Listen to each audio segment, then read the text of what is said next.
to Governor Tim Walz. I dedicate this one to you, at least. I've left a message on your Facebook page.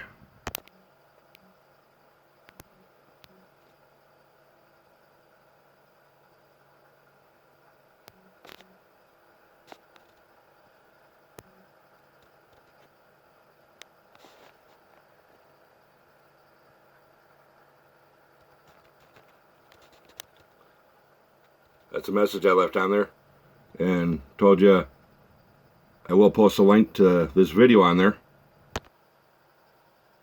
Kind of makes me wonder, like, how can you be incredibly proud to appoint these 6 talented people to make Minnesota the best state in the county to raise a family? Really? To raise a family where you don't get to see your kid for almost 18 years and find out your kid's been living with a convicted child molester after court orders, no contact with kids under 16. And a few months after that, they allow a convicted child molester, Jeffrey Michael Watney, to live with my daughter. Here's Jeffrey Michael Watney's complaint from being charged.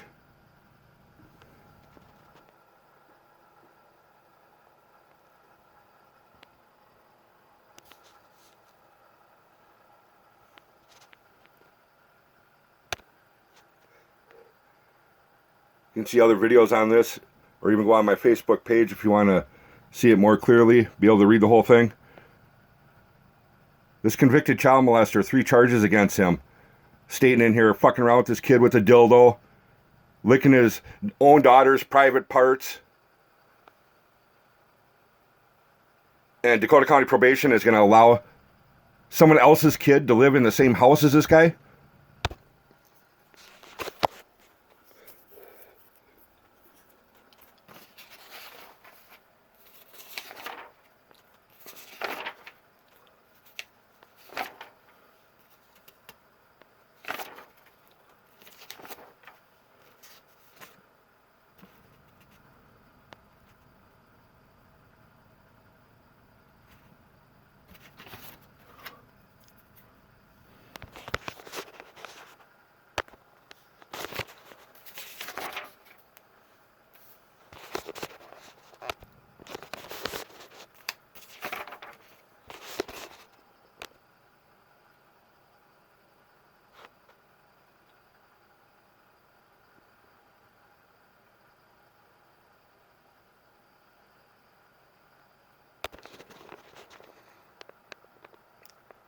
Here's how the judge responds back to him.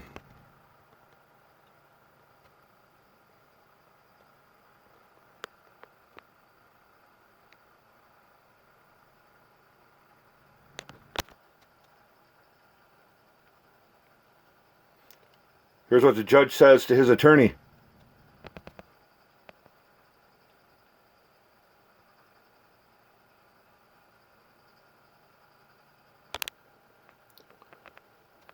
Here's a motion that his attorney filed with Scott County.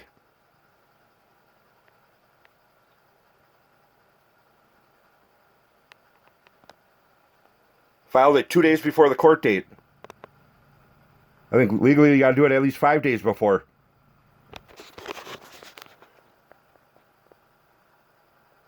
Here's what the county attorney's office said in Scott County. The state does object. Mr. Watney being allowed to travel out of the state of Minnesota. He is currently serving a 1-year jail sentence under a stay of imposition. The guideline sentence is 90 months. 90 months on each one of them charges. That would have been 3 charges at 90 months each. To the Department of Correction. Not only receive a non-prison commitment, he received it under a stay of imposition rather than a stay of execution. Our sentence states that if he's entitled to work release, if he is eligible. If he is not eligible, pursuant to the guidelines of the jail to travel out of the state for work release, he should not be allowed to. Jail should have some inconvenience for the person convicted of the crime. Scott County Attorney's Office. That's what they had to say about it. What does the judge do? Again, Mary J. Threesen.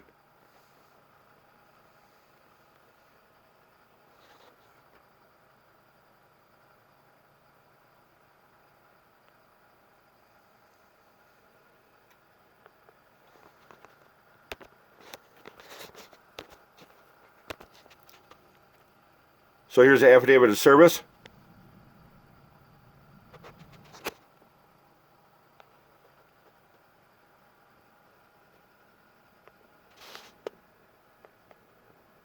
Filed on the 31st of August.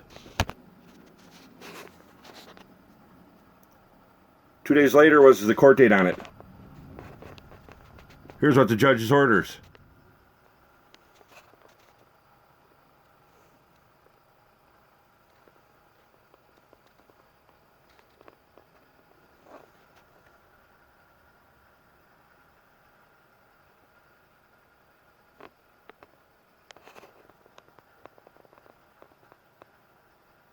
Allowing him to leave state. Like a judge wouldn't have no jurisdiction over anything or being able to break what a jail policy is. Well, clearly here it is. A convicted child molester. As you can see, not only did he not go to prison on 3 different charges that were 90 months each he would have been looking at, minimum. Not only does he not go to prison, he sits in county jail, and still gets... Now, you can't tell me Mary J. Threesen, Assistant Attorney General. Right after her, Joel Watney, Assistant Attorney General. Joel Watney, Jeff Watney, do the math. After I found out about this convicted child molester, Dakota County Probation Officer, Terry Olson and Mark Mell, tried filing papers to get him off probation early. You can see another video on that. So here's a copy of Jeffrey Michael Watney's sentencing orders from the very first one all the way through. Now, Dakota County wanted to sit there and argue with me and tell me, nope, this guy's been in compliance, but I went and hand-delivered these right before I had to go to court on this date. And it's stamped by them that they have them, they receive them, so they can't say they ain't aware, didn't know, because we all know, obviously, they know. Why else would they try to file to get someone off probation early, right? This was his first order. No contact. Unless supervised with, has to be set up with mom. September 2003. Again, show proof. Dakota County does have a copy of it. They are aware of it. Like, of course they do. This is another one of his orders.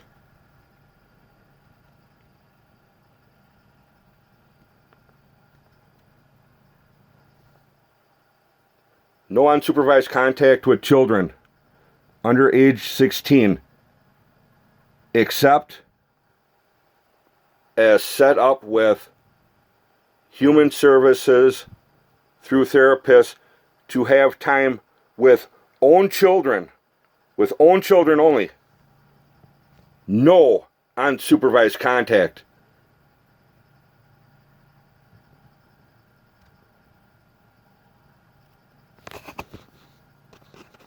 That means no contact with any kids under 16, except for his own children. His own children. And it had to have been set up. Signed by, again, Mary J. Threesen. This is 2004. Show proof again. Dakota County has copies of this stuff. Here, 2008 now. Again, Mary J. Threesen's the judge. The defendant's sentence and conditions of probation be amended to allow unsupervised contact with his juvenile son, which he's not even worried about seeing his own daughter or what, and with the juvenile daughter of his girlfriend, which is my daughter. Here's Dakota County Probation. This is how they wanted it written. Dakota County Probation wanted it written this, sent this letter to the judge. Mr. Watney has a hearing scheduled May 6th to petition the court for unsupervised contact with his girlfriend's daughter. Don't say nothing about his son, nothing about his own daughter. Up to this point, Mr. Watney has had permission. Where the hell did he get permission? Where the hell would they allow it when it was always court ordered no contact with any children under 16 except for his own? Where is he getting permission in 2008 here? They want it changed to be read. No unsupervised contact per PO. That means per PO's approval. Here the POs were already allowing it, approving it, and it was never even allowed or approved or even written that way. But now they wanted it written that way, and clearly here they're clearly are already admitting that they've been allowing it, regardless of what already court orders were. And they never, ever had any authority to do so. Our department would still want to evaluate the situation on an ongoing basis and would require that the family attend a program addressing good and bad touch that would provide education to the little girl.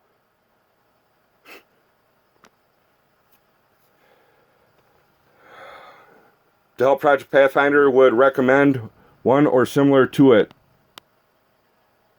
Unsupervised contact would not be approved without support from them.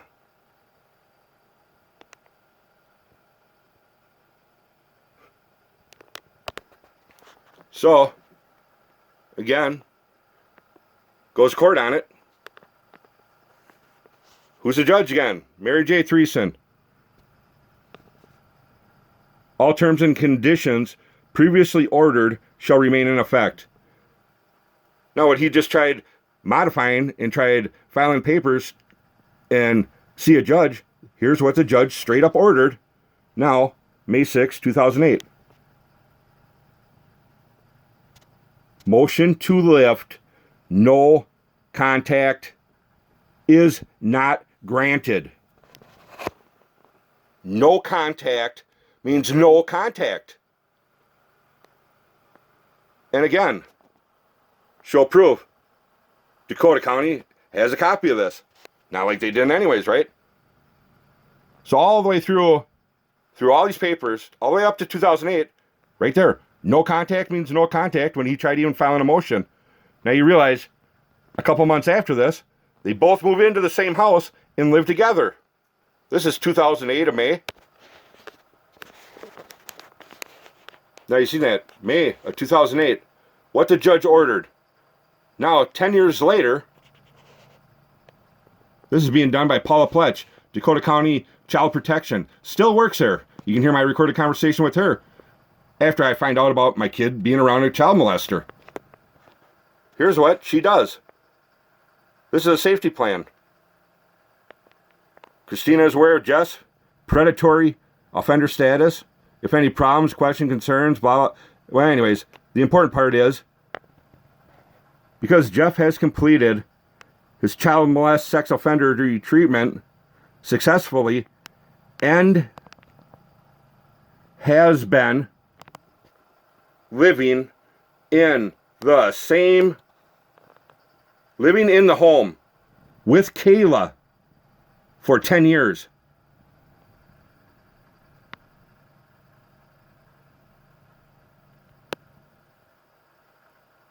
Hello?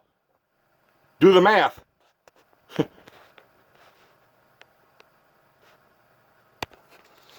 So, Tim Walz, for 2 years now I've almost been dealing with this. This has festered into more than I can even imagine. To find out my kid living with a child molester. I've filed papers so many times to try and see my own daughter from the very start of all this. Filed papers so many times, they told me I couldn't file papers anymore. I was being vindictive, blah, blah, blah. Literally. Minnesota Board of Judicial Standard, a complaint I filed. And this didn't even address any of the issues that I pointed out or even sent in the email. But regardless, it states in here,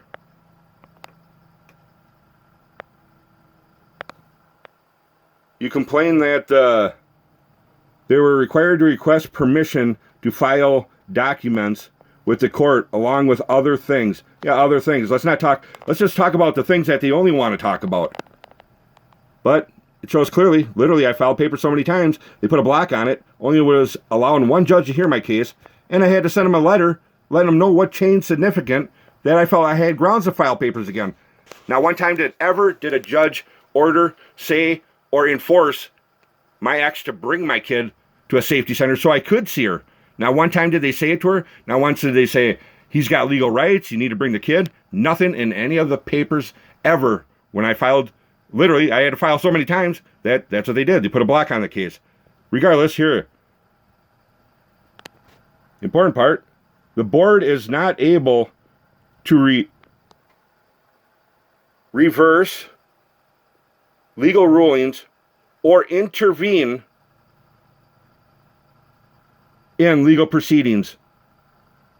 The board does not have authority to function at an appellate court. So everything I went through, and they said, well, go file a thing at the Minnesota board, blah, blah, blah. Well, I did that, and obviously you can see back in 2002, like, I've did it, done it, been there. And now, Tim, I've already sent stuff to you before, sent emails to you, but at least now I got a recorded conversation with one of your employees that works in your office. This is part one of the video. The part two one will be the recording of my conversation with them. Now, Tim, you got a daughter. What would you do if you found out your daughter was living with a child molester? Wait, would you push it as far as enough where now you're looking at criminal charges, going to jail? Because now, next week, I'll probably be going to jail for like a year. The same amount of time a convicted child molester went to jail for molesting his own kid. 3 criminal sexual conduct charges against him. And I'm looking at doing the same amount of time as him. Regardless, I won't get work release. To sit in jail 365 days. The same amount of time as a child molester for molesting his kid. 3 charges. This is me having to do that after finding out that this child molester was around my kid. And me standing up, questioning it, and not letting it go. And then after I dug and dug and dug, found out how wrong they were and what they were doing and allowing, which was illegal. And they need to be held responsible for what they did. Oh, wait, we can't do that because how many people are involved? The probation officer supervisor, his supervisor. So here's the names. Terry Olson, probation officer. Mark Mell, probation officer supervisor. Jim Scoville, Mark Mell's supervisor. He won't even call me or talk to me or anything whatsoever because he doesn't want to get caught up in the mix because he knows this shit's fucked up. Now you're talking about the county attorney's office. Child protection officer, supervisor. Child protection officer worker, Paula Pletch is the one that did the mandate report. Stacy Devitt is Paula Pletch's supervisor. Now, emails, everything, previous videos, you can look at all of them. All the times I called, I documented, recorded all my conversations. County attorney's office, his charges were out of Scott County. I contacted Scott County. Everyone all the way down the line there. Every single person. You're talking the Attorney General of Minnesota. Of course, they're not going to get intervened or and get part of this, right? Right, Tim? Why? Because of Mary J. Threesen, right? Who used to be the Assistant Attorney General. Who was the Attorney General right after her? Joel Watney, right?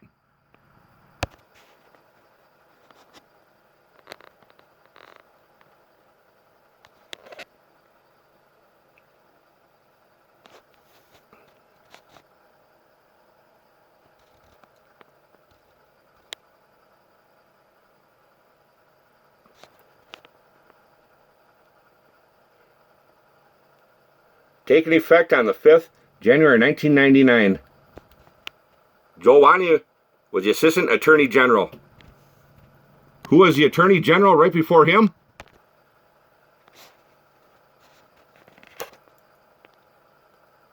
That's right. Mary J. Threesen.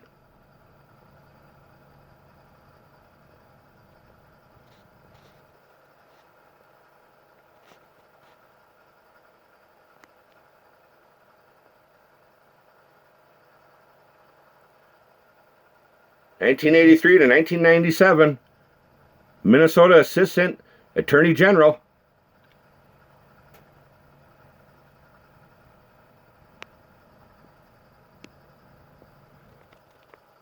Mary J. Threesen.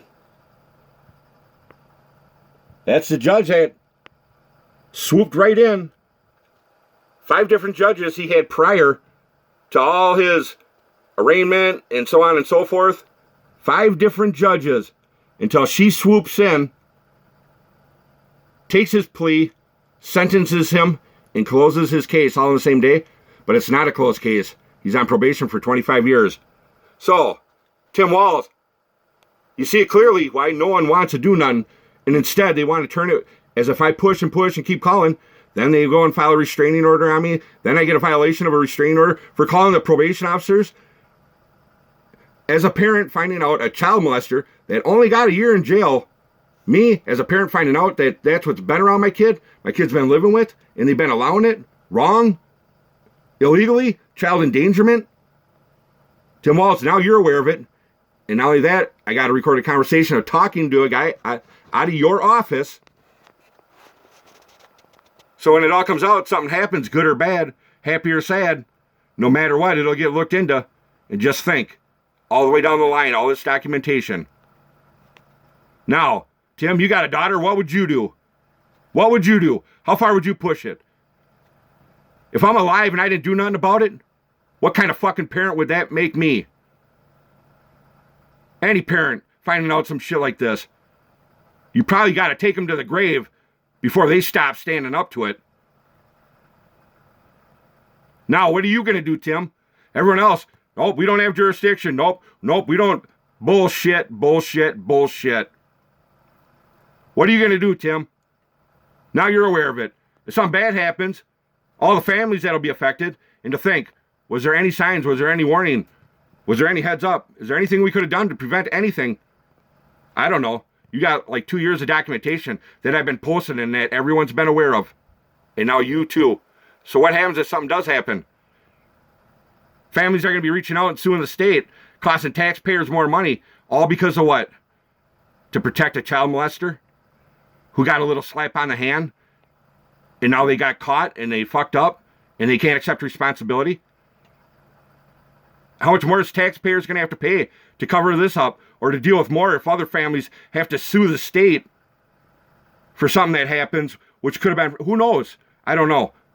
But you get what I'm saying and where I'm going and what I'm getting at. I'm not saying I'm going to, whatever, do anything or whatever. Hypothetically speaking, think about it. Cost taxpayers more money for what? While the child molester walks around, la-di-da, everything's all good for him, while everyone else around him is suffering due to this type of shit right here. Now, Tim, what are you going to do? You're a parent. If you didn't do nothing, you didn't stand in and you didn't intervene or do anything whatsoever, that would say a lot about what would you do if it was your own kid. Think about that.